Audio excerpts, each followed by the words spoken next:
Imagine walking down a busy street, the smell of sizzling food pulling you closer, your mouth watering at the sight of golden fries, juicy skewers, or steaming dumplings. But what if behind that delicious smell hides a truth so shocking, so disturbing, that you'd think twice before ever touching street food again?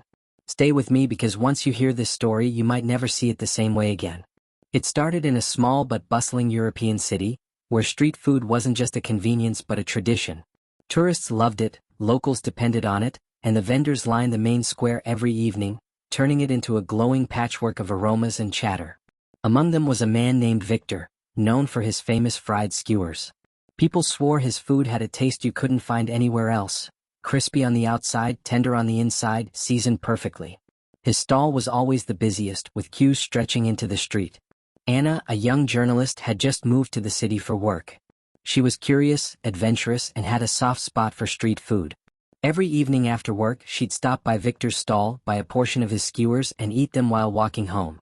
"You'll never go wrong with Victor," her colleagues said. "He's the king of street food." And for a while Anna believed it. But then something strange happened. One night, as Anna stood in line, she noticed Victor arguing quietly with another vendor. Their voices were hushed but sharp. Words like supplies and police slipped out, followed by Victor's angry glare. The other vendor walked away, shaking his head.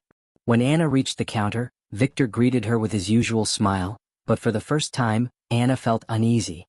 She brushed it off, telling herself maybe it was just business rivalry. Days passed and Anna kept buying food from Victor. But her uneasiness grew.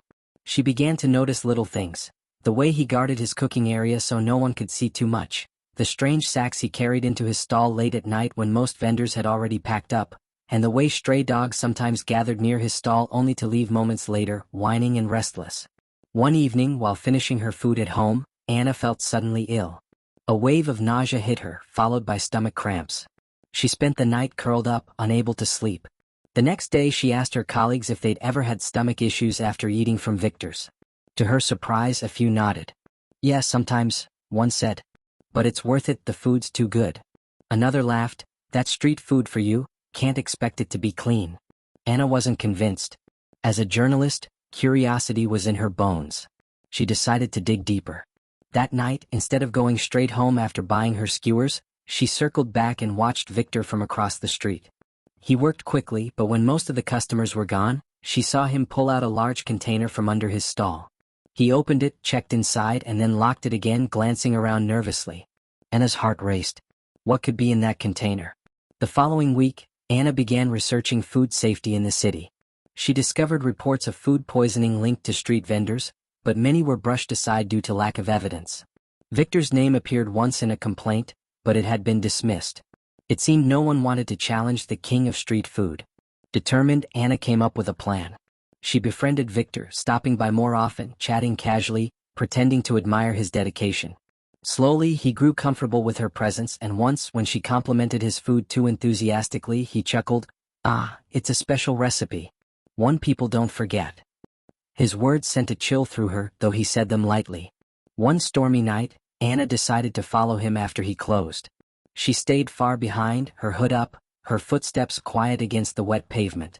Victor walked through narrow alleys, dragging his cart, until he stopped at a dimly lit back entrance of an old warehouse. He unlocked the door and slipped inside. Anna's heart thudded in her chest. She waited for a while before creeping closer. Through a crack in the wall, she saw something that froze her blood. Inside, Victor stood over a table, slicing meat that didn't look quite right.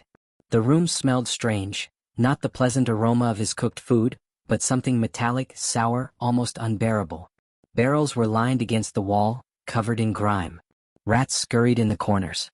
And on the floor, Anna noticed what looked like animal bones piled carelessly.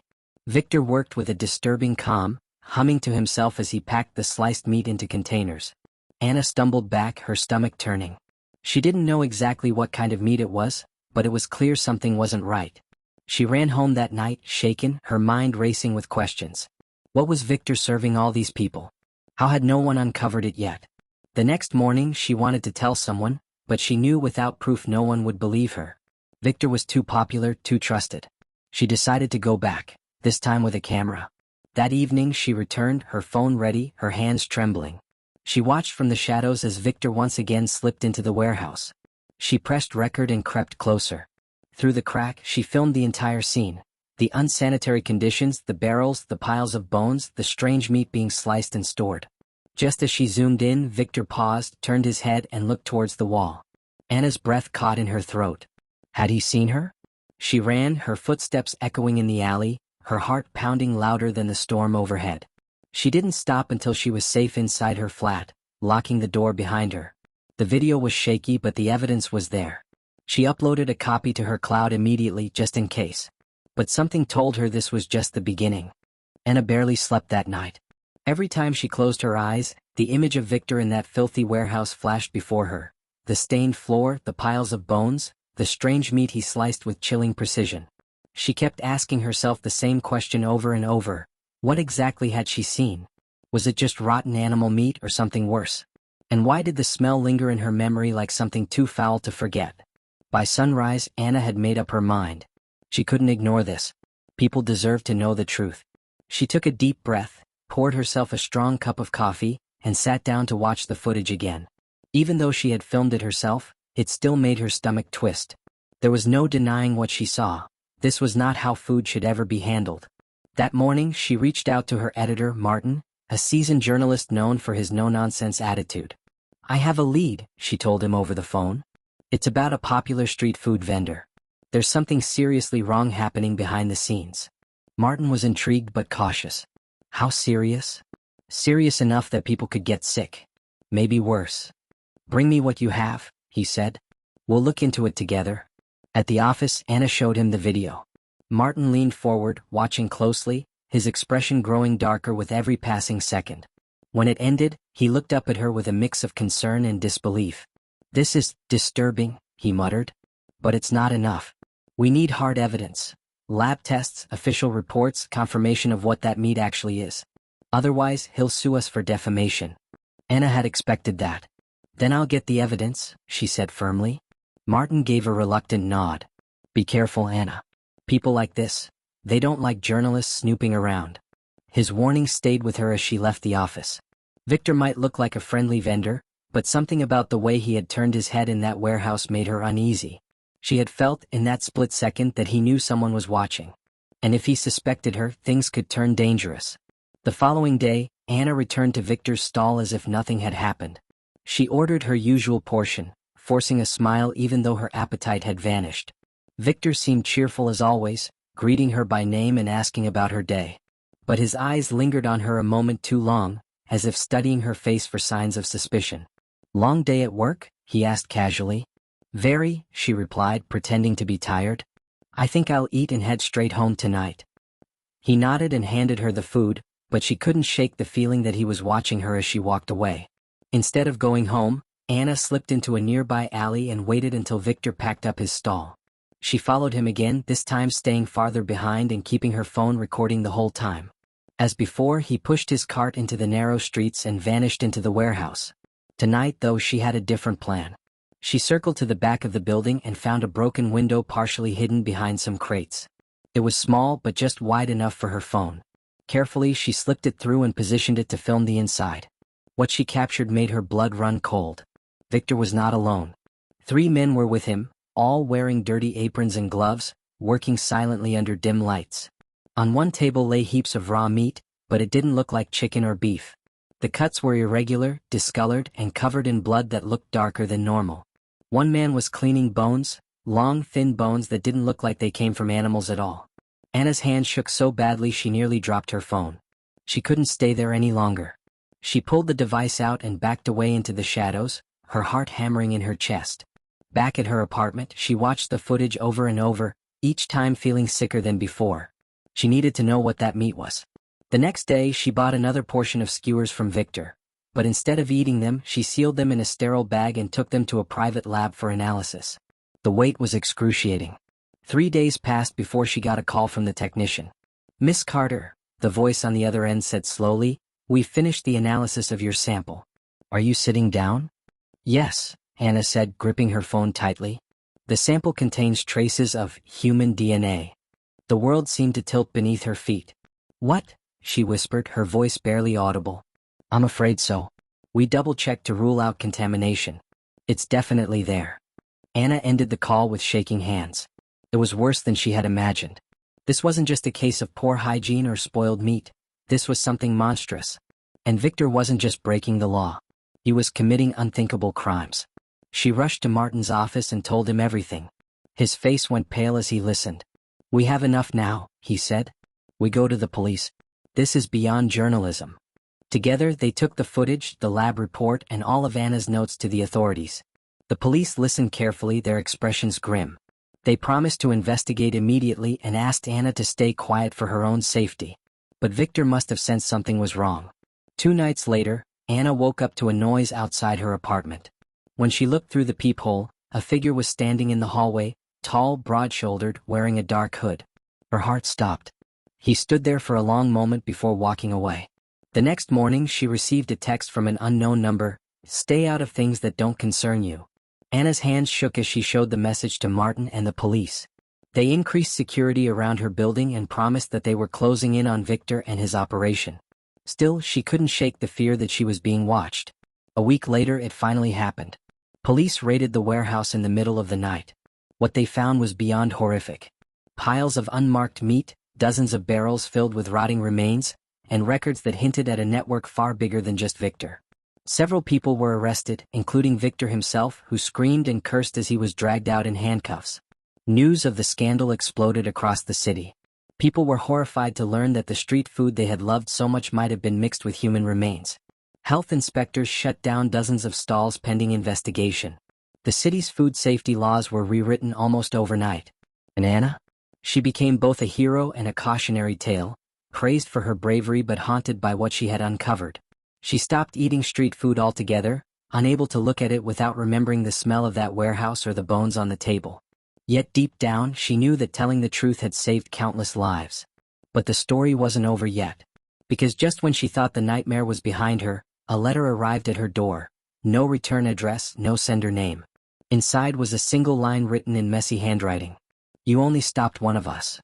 Anna froze as she read the letter. The handwriting was uneven, almost childlike, but the words carried a threat that made her stomach twist. She read it again, hoping she had misinterpreted, but the message was clear. Victor was just one piece of something much bigger. For hours she sat in silence, the letter trembling in her hands. Fear crawled up her spine, but so did determination. If there was more to this, she couldn't walk away, not now. The city thought it was safe again, that shutting down Victor's stall had ended the nightmare. But what if it hadn't? She called Martin immediately. He answered groggily, his voice thick with sleep. "Anna? It's 3 in the morning. What's wrong?" She told him about the letter. His tone changed instantly. "You can't ignore that. They're warning you." "I know," she whispered. "But Martin, what if they're right? What if Victor wasn't alone? What if there are more vendors out there feeding people the same?" Her voice cracked. She couldn't bring herself to say the word. Martin sighed heavily. "If that's the case, we're dealing with something organized. Maybe a ring, maybe worse. Anna, I want you to let the police handle this." But Anna shook her head even though he couldn't see her. "The police will move too slowly. People are still eating out there every day. What if someone else is still serving?" "Stop," Martin interrupted, his voice sharp. "You've done enough. More than enough. This isn't just journalism anymore, Anna. This is survival." But Anna couldn't stop. The faces of people at Victor's stall haunted her. The children laughing as they bit into skewers, the elderly woman who told her it was her favorite treat, the tourists snapping pictures with food in their hands. She had to know if the danger was truly gone. The next day she returned to the streets, but not to Victor's corner. She wandered through the busiest food markets in the city, blending into the crowd, scanning the stalls with a critical eye. To the untrained eye, it was all the same: colorful carts, sizzling pans, the tempting smell of spices. But now she noticed the details she had missed before. The meat looked too similar, too perfectly uniform no matter the stall. At one cart, she saw a man slicing meat into strips that looked eerily like the pieces Victor had sold. She asked for a portion and studied the vendor carefully. He was polite, smiling just like Victor, but his eyes flickered nervously when she lingered too long. That night, she bagged the food and sent it to the same private lab. The technician, already familiar with her case, promised to prioritize it. 2 days later the results came back. It wasn't as bad as before, but it wasn't good either. The meat was contaminated, unfit for consumption, riddled with bacteria that could cause serious illness.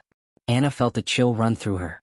It wasn't human meat this time, but it still wasn't safe. And if people kept eating it, many would end up in hospitals, or worse. She decided to dig deeper. Disguising herself with a hood and glasses, she returned to the market at closing time and watched from the shadows. The vendor she had bought from didn't throw away leftovers.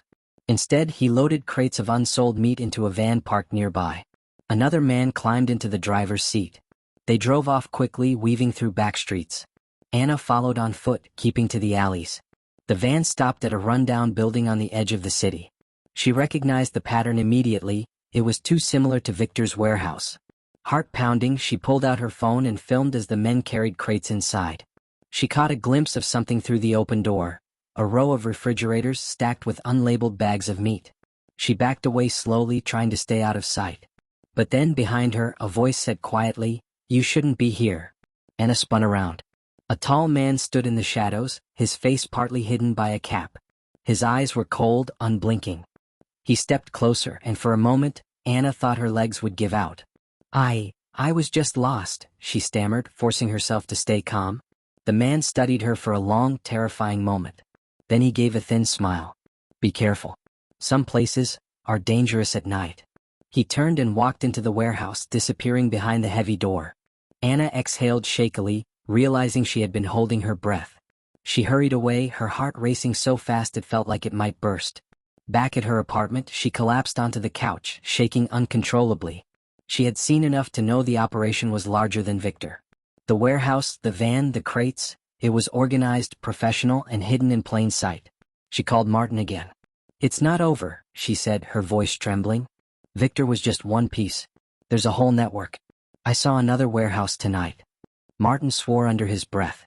"Anna, you're going to get yourself killed. Do you understand that? These people aren't just selling bad meat. They're criminals. And criminals protect their secrets." Anna knew he was right, but the truth burned inside her. "I can't stop now, Martin. If I do, people will keep eating this. Someone has to expose them." There was a long silence on the line. Then Martin said quietly, "If you're going to do this, you won't do it alone. I'll help you. But we need a plan." For the first time in days, Anna felt a flicker of hope. She wasn't alone anymore. But she also knew the danger was only just beginning. Because somewhere out there, beyond the lights of the city, men like Victor were still serving their skewers to unsuspecting crowds, and laughing at how easy it was to feed lies wrapped in food. And Anna? She was about to walk straight into the heart of their operation. The weeks after Elena's recovery were a turning point in her life. She had seen death, touched its shadow, and come back. It changed how she looked at the world, and especially at the choices people made so casually without realizing the risks. Every time she walked past a food stall, the smells that once tempted her now felt like warnings, each aroma laced with hidden danger. One afternoon, she stood by her window watching the bustling street below. Vendors shouted to lure customers, frying oil hissed loudly in their pans, and families gathered with smiles, unaware of the hazards. Elena pressed her hand against the glass. "They don't know," she whispered to herself. "They have no idea what could be hiding in that bite." Her heart ached, not from anger but from the need to protect others from what she had endured. Her friend Marco came to visit that evening, carrying a bag of groceries. "I thought I'd bring these for you," he said with a grin. "Fresh vegetables, some rice and herbs. All clean, I promise." She laughed softly, but her eyes glistened. "You're the only one who gets it," she replied. "Everyone else thinks I'm exaggerating, that I'm just paranoid." Marco set the groceries on the table and pulled out a chair. "You nearly lost your life, Elena. It's not paranoia, it's experience. And maybe you're meant to do something with it." Those words settled into her chest like seeds. That night, Elena stayed awake, staring at the ceiling. She thought about the hospital bed, the tubes in her arms, the helplessness of not being able to lift her head. She thought about the girl in the waiting room who hadn't survived, and the dozens of families who might go through the same nightmare. And she thought about the street vendors, many of whom were just trying to earn a living, without understanding how dangerous their food handling could be. By dawn, Elena knew what she had to do. She started small. Using her phone, she recorded short videos, telling her story in raw, honest words. "My name is Elena," she began in her first clip. "A few months ago, I ate street food that almost killed me. I don't want anyone else to go through what I did." Her voice trembled, but her sincerity was undeniable. She showed photos from the hospital, her pale face, the 4 in her hand. She explained how bacteria from contaminated food had entered her bloodstream, nearly shutting down her organs. It wasn't worth it, she said firmly. That moment of taste was not worth my life. Her video spread quickly. People shared it with captions like, eye-opening, and this could save someone. Within a week, her story had reached thousands. Some messaged her privately, confessing that they too had fallen ill from unhygienic food but had stayed silent out of shame. Others thanked her, saying they had changed their habits after watching her video. Elena felt a sense of purpose she hadn't known before. But not everyone welcomed her message. A group of local vendors confronted her one afternoon while she was shopping at the market. "You're ruining our business," one man snapped, his face twisted in anger. "Do you think we have a choice? This is how we feed our families." Elena's heart pounded, but she met his gaze. "I'm not against you," she said softly. "I'm against unsafe practices. People can still enjoy street food, but it has to be clean, it has to be safe." Some scoffed and walked away, but a few paused, listening. The conflict didn't deter her. In fact, it strengthened her resolve. She began collaborating with local health workers, organizing workshops for vendors on proper hygiene, food storage, and preparation. Some resisted, but others embraced the knowledge, realizing that safer food meant healthier customers and more trust. Elena found herself teaching children in schools, explaining in simple terms why washing hands and avoiding uncovered food was important. She watched their eyes widen, their small hands shoot up with questions. In those moments she felt a new kind of joy, the joy of planting seeds of awareness. One evening, as she scrolled through comments on her latest video, she came across a message that froze her in place. It was from the sister of the girl who had died in the waiting room that day at the hospital. The message read, "Thank you for speaking out. My sister didn't survive, but knowing that her story lives on through yours gives us peace. Please keep going. You're saving lives." Elena broke down in tears, clutching her phone to her chest. The weight of her mission suddenly felt lighter. She wasn't just fighting her own battle anymore, she was carrying the voices of many. Months turned into a year. Elena's videos reached millions, her workshops expanded, and even local authorities began to pay attention. New guidelines were introduced for street vendors, and campaigns were launched to educate the public. Change was slow, but it was happening. Elena often thought back to that night when she had nearly lost everything, and she realized that survival had given her more than a second chance. It had given her a purpose. One afternoon, she stood in the same marketplace where her journey had begun. The air was still filled with the familiar aromas, but now she noticed something different. Vendors wore gloves. Some stalls had clean covers protecting the food. Bottles of sanitizer stood on counters. Customers still laughed and enjoyed their meals, but there was a quiet sense of caution in the air. Elena smiled to herself. It wasn't perfect, but it was better. And that was enough for now. She walked away with Marco by her side, the two of them talking about their next plan to take the campaign to other towns. As they passed a young couple debating whether to buy from a street stall, Elena caught their words. "Let's not risk it," the woman said, pulling her partner away. Elena's heart swelled. Change didn't always come with applause. It came in small decisions, quiet choices, and unseen victories. That was enough. And so, Elena's story became more than her own. It was a warning, a reminder, and a call to action. She had turned her suffering into a shield for others, ensuring that fewer people would face the same silent danger. She knew she couldn't stop everyone from buying street food, but she had given them something just as powerful, the choice to think before they did. Because sometimes, survival isn't just about living through something terrible. It's about using that survival to light the path for others so they never have to walk into the same darkness. And Elena, once an ordinary woman craving a quick bite on a busy evening, had become exactly that, a light in the shadows.